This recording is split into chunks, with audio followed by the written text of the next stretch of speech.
A tutorial on Python for beginners. I'm happy to help you get started with Python. Let's start with the basics. When I first learned about Python, my question was, what is Python? It's a programming language that's widely used in the industry. It's known for its simple syntax, which makes it easy to learn and understand, even for beginners.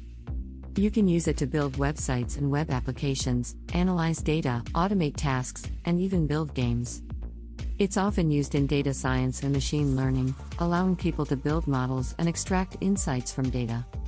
Python has a huge community and a vast amount of libraries and frameworks that makes it easy to do complex tasks with just a few lines of code. It's also versatile. You can use it to do anything from web scraping, data analysis, artificial intelligence, and even controlling hardware devices. Python is one of the most beginner-friendly languages out there, with a lot of resources and tutorials available online to help you get started. Overall, Python is a powerful and versatile programming language that's widely used in the industry. It's easy to learn, and it can help you accomplish a wide range of tasks. To get started, first, you'll need to have a computer with an internet connection and a text editor, like Notepad or Sublime Text, to write your code. Then you'll need to download and install the Python software on your computer. You can find the latest version of Python at python.org. Once you have Python installed, you can start writing your first program. A good place to start is with a simple Hello, World program. This is a common first program that people write when learning a new programming language. Here's an example of how you can write a Hello World program in Python. Print Hello World. You can save the code in a file with a Py extension, for example, hello.py, and run it on the command prompt or terminal by typing python hello.py. Next, let's talk about variables. A variable is like a container that holds a value. In Python, you can create a variable by assigning a value to it. For example, x equals 5. This creates a variable called x and assigns the value 5 to it. You can also use variables to store strings of text. Name equals John. Data types are an essential concept in programming. Python has several built-in data types, such as integers, floating point numbers, strings, and booleans. For example, x equals 5 hash integer y equals 3.14 hash floating point number name equals John hash string is underscore student equals true hash boolean.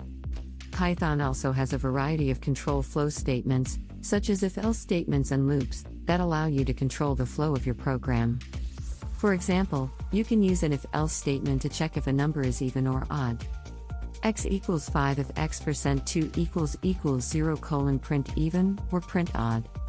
You can also use a for loop to iterate over a list of numbers. For I in range 1, 6. Print I. When you start learning Python, it's important to understand the basic concepts such as variables, data types, and control flow statements. These are the building blocks that you'll use to create more complex programs. For example, variables are used to store values in Python. These values can be numbers, text, or even true/false values. Once you've assigned a value to a variable, you can use it throughout your program. You can also change the value of a variable at any time. Data types are another important concept in Python.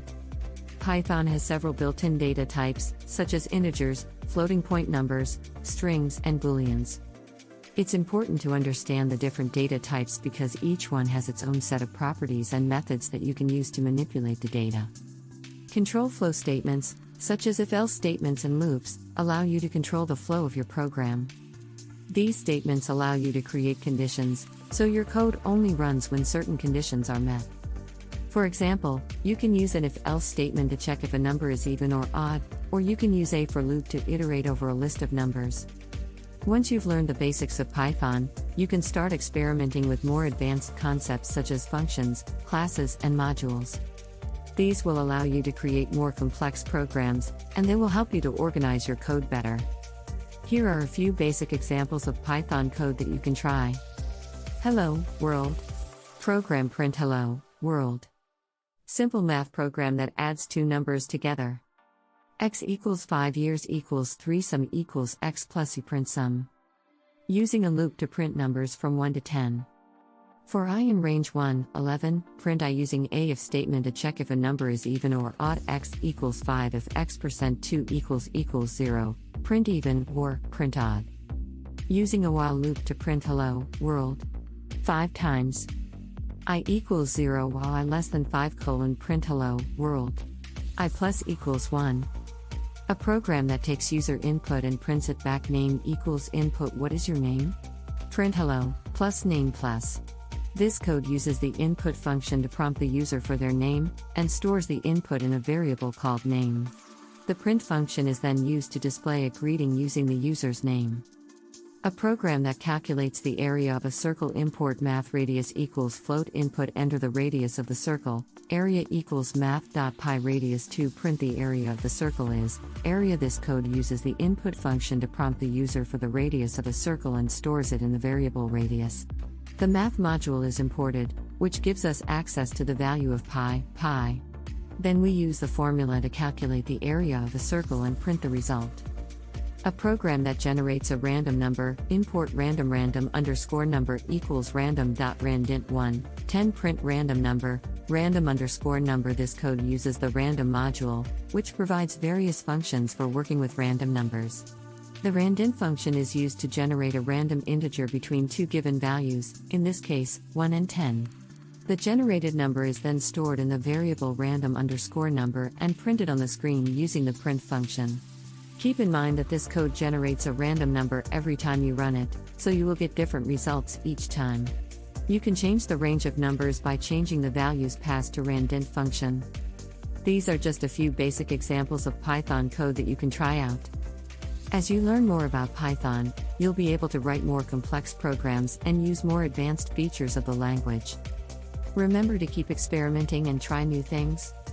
I hope this beginner's tutorial helped you to begin programming with Python. Remember, programming is a skill that takes time and practice to master. So, don't be discouraged if you get stuck or if things don't work out as you expected. With practice and persistence, you'll be able to master Python in no time.